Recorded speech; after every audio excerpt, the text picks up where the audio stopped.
Good morning, students. I welcome you all in online study classes of Sky International School. Students, already we have completed 6 chapters in SST. Okay, 2 chapters in history, 2 in geography, and 2 in civics. Today I am going to start lesson number 3 in history, and the name of the chapter is the Delhi Sultanate. ठीक है, इस chapter में हम दिल्ली सल्तनत के बारे में पढ़ेंगे कि कौन कौन सी डायनेस्टीज इस टाइम में रूल की और उसके कौन कौन से शासक थे. Okay students, so for that you all just open page number 24, take pencils in your hand and let's start with me. Delhi Sultanate. The first heading is Delhi Sultanate. The ruler of the Ghurid Empire,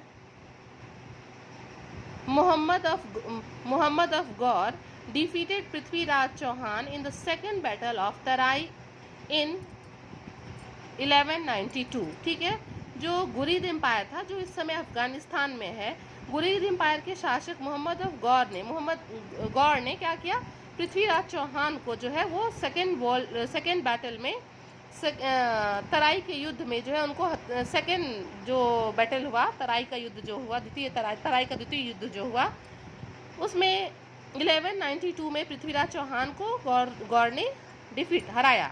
After advancing into India, he had to leave to protect the western boundaries of his empire. उसने क्या किया, उसके बाद जब वो पृथ्वीराज चौहान को हरा के इंडिया में आगे बढ़ा तो उसने क्या किया, he had to leave to protect the western boundaries of his empire. अपने वेस्टर्न बाउंड्रीज को क्या करना शुरू किया, प्रोटेक्ट करना शुरू किया अपने साम्राज्य के. Mohammad Ghori appointed Qutubuddin Aibak as the regional general of northern India. Mohammad Ghori ने क्या किया, मोहम्मद गोरी ने कुतुबुद्दीन ऐबक को नॉर्दर्न इंडिया का जनरल गवर्नर, रीजनल गवर्नर जो है वो अपॉइंट किया, ठीक है, नियुक्त किया. आफ्टर मोहम्मद डाइड, मोहम्मद गोरी के मृत्यु के बाद Aibak proclaimed himself as the sultan in 1206. Aibak ने क्या किया, कुतुबुद्दीन ऐबक ने ये घोषणा कर दी कि मैं ही कौन हूँ, सुल्तान हूँ. किस ईयर में, 1206 ईयर में. Okay, the dynasty set up by Aibak was followed by other dynasties of Turko-Afghan descent till 1526. क्या हुआ, जिस डायनेस्टी पे ऐबक जो है वो, जिस डायनेस्टी को ऐबक चला रहा था, जिस पे राज कर रहा था, उसको और भी शासकों ने, और भी टर्को अफगान जो रूलर्स थे उन्होंने भी ऐबक को फॉलो किया और आगे बढ़े. कब तक आगे बढ़े, 1526 तक. This period in Indian history is known as the sultanate period. यही जो 1526 तक का टाइम है, इसी पीरियड को हम इंडियन हिस्ट्री में क्या कहते हैं, इसी पीरियड को हम सल्तनत पीरियड कहते हैं. Now come on the next heading, slave dynasty. कौन सी dynasty, slave dynasty. Okay, Qutubuddin Aibak. आइए हम कुतुबुद्दीन ऐबक के बारे में पढ़ते हैं. कुतुबुद्दीन ऐबक ने कब से कब तक शासन किया, 1206 से 1210 तक, 1206 to 1210. Qutbuddin Aibak was a Turkish Slav who had played an important role in Ghori's expansion plan in India. Qutubuddin Aibak कौन था, वो एक टर्किश स्लेव था, एक टर्किश दास था और उसने बहुत इम्पोर्टेंट रोल किया गोरी के भारत में अपने साम्राज्य के विस्तार में जो है एक बहुत इम्पोर्टेंट रोल प्ले किया. Aibak founded the slave dynasty. Aibak ने क्या किया, स्लेव डायनेस्टी की स्थापना की. His successors were called Mamluks which mean slave और सन ऑफ अ स्लेव. उसके सक्सेसर, उसके बाद के शासक कौन थे, को क्या कहा गया, मामलुक कहा गया, जिसका अर्थ होता था स्लेव या सन ऑफ स्लेव, स्लेव का बेटा. ही सप्रेस्ड सेवरल इंटरनल रिवॉर्ड्स. उसने क्या किया, बहुत से जो आंतरिक द्वंद्व थे अपने एम्पायर के, उनको जो है दबाया, उसको ख़त्म किया. Beside checking external invaders like the Mongols from the north west. उसने इस पर ध्यान नहीं किया कि अभी जो हमारा बाहरी आक्रमणकारी हैं, जैसे मंगोल्स जो हैं जो नॉर्थ वेस्ट से उन पर आक्रमण कर रहे थे, अभी उनको देखने के बजाय उसने पहले अपने साम्राज्य के अंदर के द्वंद्व को ख़त्म किया. He started the construction of the Qutub Minar in Delhi. उसने क्या किया, दिल्ली में कुतुब मीनार को बनवाने का काम शुरू किया. And build several mosque in Delhi and Agra. और बहुत ढेर सारे मॉस्क्यूज बनवाए दिल्ली और आगरा में. While playing chaugan he fell from his horse back and died. Chaugan क्या है, हॉर्स पोलो, घोड़े पे बैठ के जो बॉल मारते हैं ना, वो वही चौगन खेल रहा था कुतुबुद्दीन ऐबक. और चौगन खेलते खेलते वो उस पर से गिर पड़ा और इस तरीके से उसकी मृत्यु हो गई। अब आइए, अब कुतुबुद्दीन ऐबक के बाद के शासक के बारे में पढ़ते हैं, जिसका नाम है इल्तुतमिश। उसने कब से कब तक शासन किया? 1210 to 1236। Aibak was succeeded by his most favorite slave and son-in-law Iltutmish. Aibak के बाद कौन शासन कर रहा था? उसका एक बहुत ही फेवरेट दास, या फिर कह सकते हैं वो उसका सन इन लॉ, कह सकते नहीं है, वो उसका सन इन लॉ भी था, जिसका नाम क्या था? Iltutmish. The caliph of Baghdad conferred upon him the title of sultan. जो कैलिफ ऑफ बगदाद थे, उन्होंने क्या किया? द कैलिफ ऑफ बगदाद, उन लोगों ने क्या किया? जो इल्तुतमिश है उसको सुल्तान की title the. He can be called the true architect of Delhi सल्तनत। He can be called the true architect of the Delhi Sultanate in India। जो इल्तुतमिश है उसको क्या कहा जाता है? उसको जो है इंडिया का ट्रू आर्किटेक्ट कहा जाता है दिल्ली सल्तनत में। पता है आप लोगों को, इस इनके शासनकाल में दिल्ली में बहुत इमारतें बनी, इसी वजह से इनको हम क्या कहते हैं? The true architect of the Delhi सल्तनत। ठीक है। Iltutmish undertook the following measures to strengthen his empire. Iltutmish ने क्या किया? अपने एम्पायर को, अपने साम्राज्य को और ज़्यादा ताकत प्रदान करने के लिए उसने कुछ स्टेप्स को फॉलो, कुछ मेजर्स लिए, कुछ नियम रूल्स बनाए, जिसको हम आगे पॉइंट्स में पढ़ेंगे। He consolidate the empire by organising the nobility into a select group of 40 called the Chalisa और चहलगनी। उसने क्या किया? अपने एम्पायर को 40 के ग्रुप्स में डिवाइड किया और उसको क्या कहा? चालीसा कहा। 40 का ग्रुप्स था, इसलिए उसको चालीसा या चहलगनी कहा। ठीक है। He organise the army in proper division. अपने आर्मी को एक प्रॉपर तरीके से उसका डिवीज़न किया, उसमें अलग अलग ग्रुप्स बनाए। He divided the sultanate into small and large tract called iqtas. उसने अपने पूरे सल्तनत को छोटे छोटे और बड़े बड़े हिस्सों में डिवाइड कर दिया, स्मॉल एंड लार्ज ट्रैक्ट्स में, और इसको क्या कहा? इक्तास। which were given to nobles and officers instead of cash as salaries for their services। वो क्या करता था? इल्तुतमिश ने क्या किया? जो भी उनके नोबल्स या ऑफिसर्स थे, उनको उनके काम की सैलरी के एवज, सैलरी ना दे के, कैश ना दे के, उसकी जगह पे वो क्या करता था? नोबल्स और ऑफिसर्स को इक्तास ही दे देता था, जिस इक्तास पे वो क्या करते थे? अपना, उस पर उनका अधिकार होता था। He strengthened the northwest frontier to protect his empire from Mongol attacks। उसने क्या किया? उसने अपने नॉर्दर्न वेस्टर्न जो उसकी सरहद थी, उसके साम्राज्य का जो नॉर्दर्न वेस्टर्न हिस्सा था, सरहद थी, उसको बहुत ताकतवर बनाया, ताकि जो मंगोल थे वो उधर से अटैक ना कर सके। He attempted to suppress the internal revolts in Punjab, Sindh, Bengal and Bihar. उसने क्या किया? उसने बहुत सी कोशिशें की, बहुत से रूल्स, बहुत से रेगुलेशंस चलाए, जिससे उनका जो आंतरिक, जो उनके साम्राज्य का आंतरिक द्वंद्व था, वो कहाँ पे? पंजाब, सिंध, बंगाल एंड बिहार, उसको उन्होंने कम किया, रोका, सप्रेस किया। He introduce silver coins called takas. इस सिल्वर कॉइन्स को इंट्रोड्यूस किया मार्केट में, जिसको टाकास कहा गया, and copper coins called jitals. Okay students, now come on the next heading, Razia. Students, Razia Sultana कौन थी? ये हमारे भारतीय इतिहास की पहली महिला शासिका है। Okay. Iltutmish chose his daughter Razia as his successor. क्या किया? इल्तुतमिश ने अपनी बेटी रजिया सुल्तान को क्या किया? अपना सक्सेसर बनाया, अपने बाद उसको जो है अपना साम्राज्य दिया।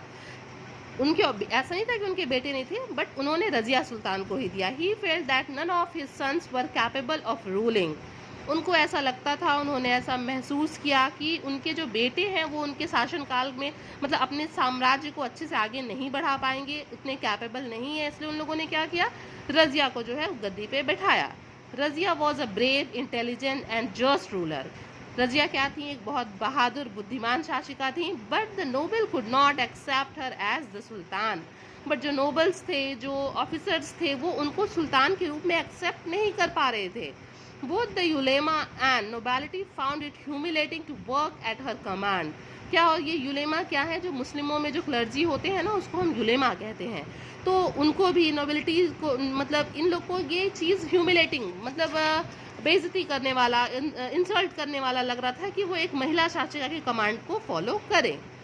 So they conspired to dethron her and finally killed her in 1240।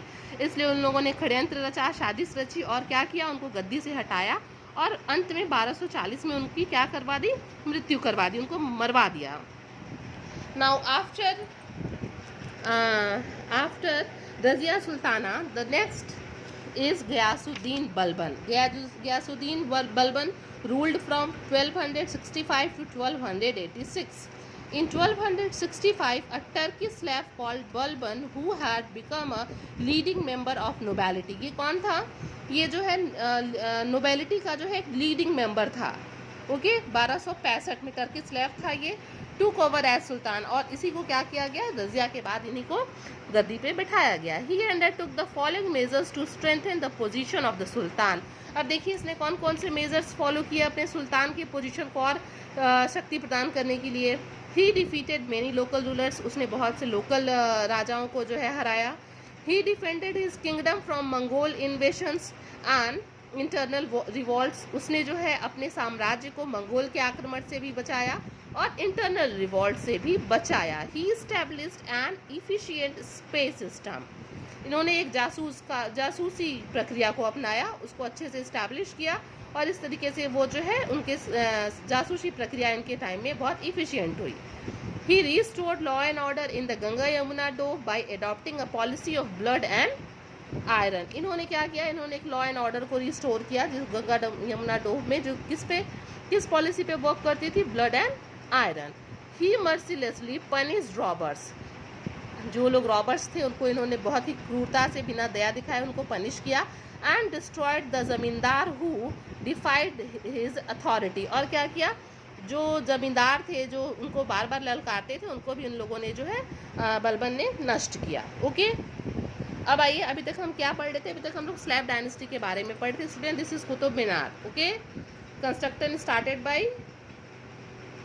by Qutbuddin Aibak and completed by Iltutmish. Okay, now the next dynasty is Khilji dynasty.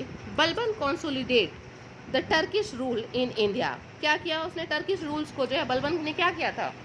Turkish rules को जो है इंडिया में समेकित किया था, मिलाया था. Eventually his grandson and successor Qayyubad was murdered by Jalaluddin Khilji, who seized the throne and established the Khilji dynasty. उसके बाद क्या हुआ? अंत में क्या हुआ? उसका जो ग्रैंडसन था, जो कि उसका सक्सेसर हुआ बलबन का, उसका मर्डर कर दिया गया जलालुद्दीन खिलजी के द्वारा. और उसके बाद गद्दी को किसने जब्त कर लिया? जलालुद्दीन खिलजी जो है वो उसका शासन हुआ और तभी से खिलजी साम्राज्य स्टार्ट हुआ. Jalaluddin Khilji. Jalaluddin ascended the throne when he was very old.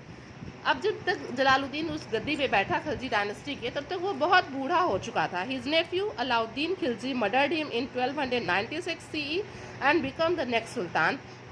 बूढ़ा तो वो हो ही गया था जलालुद्दीन खिलजी, उसको उसके ही भतीजे अलाउद्दीन खिलजी ने उसकी मर्डर कर दी और 1296 में गद्दी पे जा बैठा और सुल्तान बन गया. Students, all of U turn the page, come on page number 26 and start with me. The next heading is Alauddin Khilji and he ruled from 1296 to 1316. Alauddin expanded and consolidated the Khilji dynasty. उसने क्या किया? उसने अपने साम्राज्य का विस्तार किया और उसमें और भी अन्य साम्राज्य को उसमें समेकित किया. Okay, he wanted to conquer the world, वो पूरे संसार पे जो है अपना राज्य उसको अपने वश में करना चाहता था. And called him the second Alexander और सिकंदर सैनी. क्या चाहता था कि लोग उसको क्या जाने? उसको सेकेंड अलेक्जेंडर के नाम से जाने या Sikandar Saini. He is the best known for, अब देखिए अलाउद्दीन खिलजी को हम किस चीज़ के लिए जानते हैं? The conquest of Gujarat, Malwa, Rajasthan, Devagiri, Warangal and द्वारा समुद्र, इन सब पे उसने क्या किया? विजय प्राप्त किया. ठीक है, अब यहाँ पे दिया हुआ है कि वो रूल्ड बाय यादव्स. जो राजस्थान, यहाँ पे किसका शासन था? गुजरात, मालवा, राजस्थान में यादव्स का शासन था. वारंगल में किसका था? यहाँ पे दिया है ककतियाज का. ठीक है, यहाँ पे किसका था? Ruled by Hoysalas. यहाँ पे किसका शासन था ये भी लिखा हुआ है, जिसपे कि अलाउद्दीन खिलजी ने क्या किया था? विजय प्राप्त किया था. tackling of Mongol menace by strengthening the fort and frontier provinces under able generals. उसने क्या किया? इन सब से जो है मंगोल से के खतरे से निपटने के बाद उसने क्या किया? अपने किलों और अपने सरहदों को जो है उसने बहुत एबल जनरल्स को दिया और उसको मतलब स्ट्रेंथ मजबूती प्रदान की. Taking measures to prevent rebelling and restricting the intermixing of nobles. उसने क्या किया, रोका, विद्रोहियों को रोका, जिससे कि जो है इंटरमिक्सिंग, उनके नोबल्स की इंटरमिक्सिंग ना हो सके। ठीक है। Collection of revenue based on the measurement of land and appointment of revenue officials. कर जो है उसका कर की वसूली होती थी और उसके लिए क्या किए गए थे, रेवेन्यू ऑफिसर्स जो है अपॉइंट किए गए थे और वो उसके अकॉर्डिंग अपने अकॉर्डिंग जो है रेवेन्यू को लेते थे। Starting a system of market control with fixed price from various commodities. Market system यहाँ से स्टार्ट हुआ और क्या होता था, मार्केट्स में जो कमोडिटीज़ हैं, जो माल है, उसका जो राइट होता था वो फिक्स होता था। सेपरेट मार्केट्स वर एस्टैब्लिश्ड अंडर मार्केट सुपरिटेंडेंट। जो अलग अलग जो बाज़ार है, वो जो मार्केट सुपरिटेंडेंट होता था उसने मार्केट्स को अलग अलग उसमें इस्टेब्लिश किया। आप देखिए किस तरीके, कितने पार्ट्स में डिवाइड था। There were 3 main markets, 1 for food grains, 1 for costly cloth and 1 for slaves, horses and cattle. Strict punishments were prescribed for those who cheated और वायोलेटेड रूल्स। जो भी नियम कानून को तोड़ता था या धोखा देता था उसके लिए बहुत ही कठोर दंड का निर्धारण पहले से ही किया गया था। Introducing huliya in the army where by a description of each soldiers were recorded. क्या किया था, आर्मी का एक हुलिया निर्धारित किया गया था जिसकी वजह से जो है प्रत्येक जो सिपाही था उसको पहचाना जा सके। The cavalry used dagh. Cavalry कौन होता है, जो branding of horses with the royal insignia. ये जो कैवेलरी है ये क्या करते थे, ये हॉर्सेज से चलते थे और उनको यूज्ड दाग विद द रॉयल इंसाइनिया। ठीक है।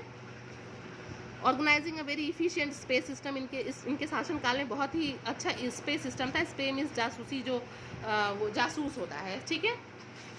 Okay students, now come on the next one, next line. A war of succession. A war of succession broke out after Alauddin Khilji's death in 1316. क्या हुआ कि अब अलाउद्दीन खिलजी के बाद उसकी थ्रोन पे, मतलब उसकी गद्दी पे कौन बैठेगा, इसके लिए फिर वॉर ब्रोक आउट हुआ 1316 में। In 1320 CE power went into the hands of Ghiyasuddin Tughlaq, the founder of the Tughlaq dynasty. और क्या हुआ, अलाउद्दीन खिलजी की मृत्यु के बाद जो पावर था, जो भी वॉर हुआ उसको किसने जीता, गयासुद्दीन तुगलक ने जीता। और अब उसके हाथ में जब पावर आ गया तो उसने क्या किया, तुगलक डायनेस्टी की स्थापना की। Now we will go through the Tughlaq dynasty and it started in 1320 and gone by 1412। Now the first emperor of this time is Ghiyasuddin Tughlaq. कब से कब तक शासन किया इसने, 1320 से 1325 तक। Nicknamed Ghazi Malik, Ghiyasuddin Tughlaq came to power in 1320 CE after killing the last Khilji ruler Khusro Khan.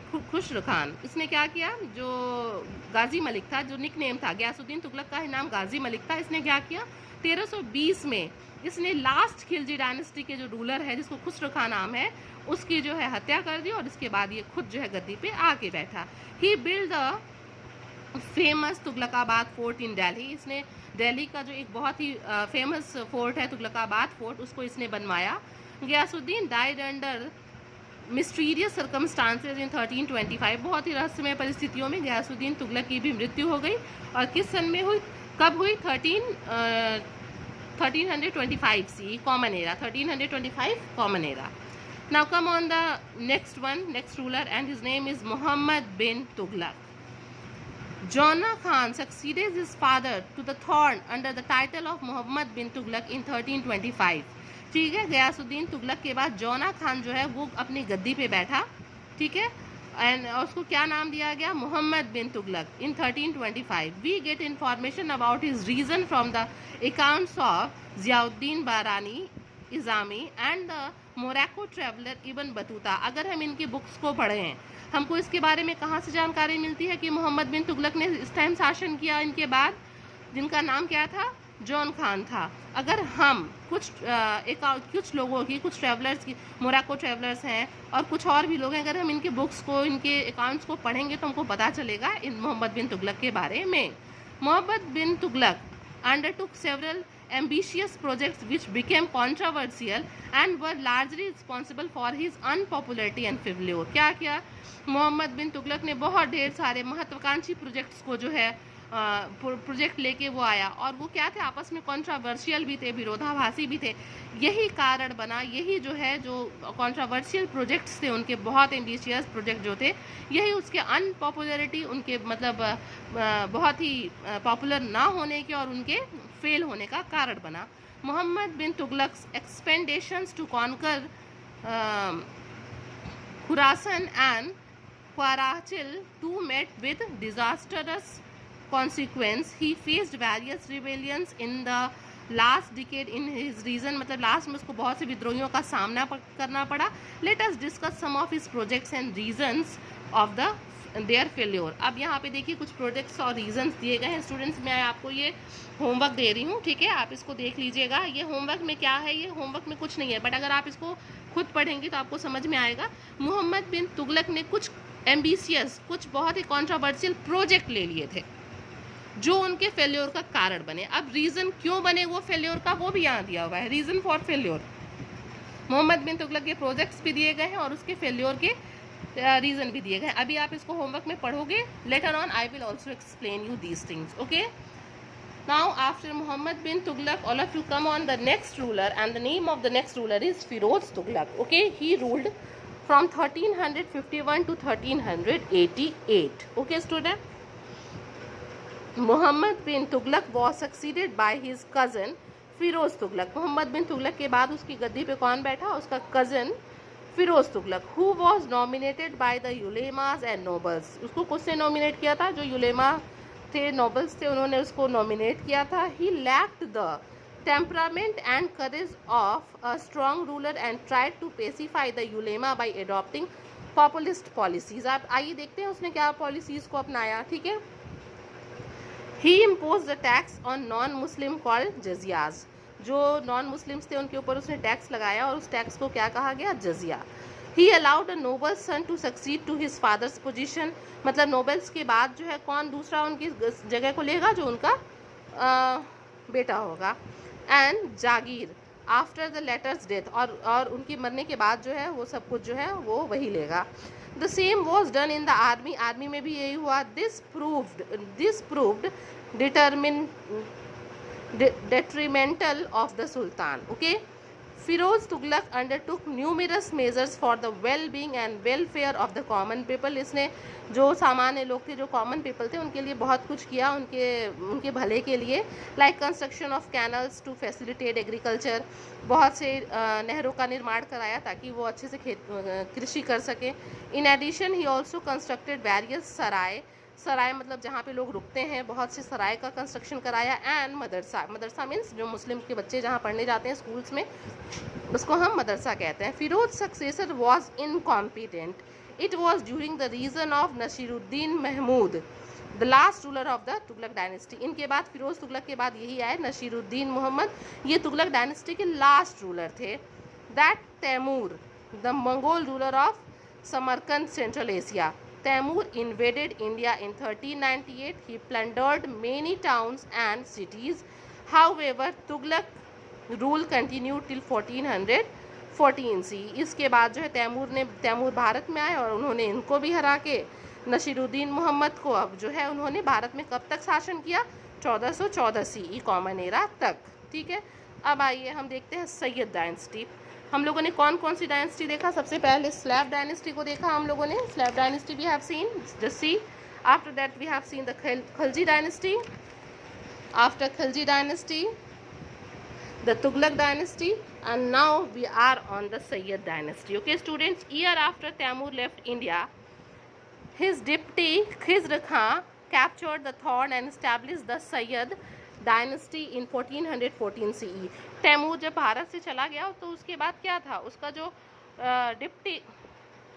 Deputy Khizr खां, उसने क्या किया, उसकी गद्दी पे बैठा और उसने 1414 तक जो है सैयद डायनेस्टी के शासन को आगे बढ़ाया। He was known for his tolerance and humility, वो अपने टॉलरेंस और ह्यूमिलिटी के लिए जाना जाता था, वेल नोन था, ठीक है। Mubarak Shah succeeded his father Khizr Khan in 1421। Mubarak Shah. Khizr Khan के बाद कौन शासन में आया? फिर मुबारक शाह आया। Mubarak Shah was succeeded by his nephew Mohammad Shah. Mubarak Shah के बाद जो उसका नेफ्यू था, भतीजा था, मोहम्मद शाह, वो शासन में आया। कब से कब तक? 1434 से 1443 तक उसने शासन किया। He was weak and incompetent, वो बहुत ही कमज़ोर शासक था। Apart from uprising and revolts he had to deal with internal revolts. इस मतलब उसने जो उसने जो है अपराइजिंग, उसने आगे बढ़ने के बजाय क्या किया? आंतरिक द्वंद्व में ही जूझ के रह गया और वो एक बहुत ही कमज़ोर शासक सिद्ध हुआ। Muhammad Shah's son and successor Alam Shah was also incompetent. He ascended the throne in 1443 and decided to leave Delhi. इसके बाद उन लोगों ने क्या सोचा? दिल्ली को छोड़ने के बारे में सोचा। And settled in Badaun. It hastened the fall of the Sayyids. यहीं पे बहुत तेज़ी से जब वो दिल्ली जाने का सोचे तो बहुत तेज़ी बदायूं जाने का सोचे दिल्ली छोड़ के, तो यहीं पे बहुत तेज़ी से जो सैयद डायनेस्टी था उसका पतन शुरू हो गया। आफ्टर दिस किसका शासन आया? लोधी डायनेस्टी का। Okay students, I am leaving the chapter here. In next video I will start from here. Okay, till then you all just revise this chapter, stay your home and stay safe. Thank you.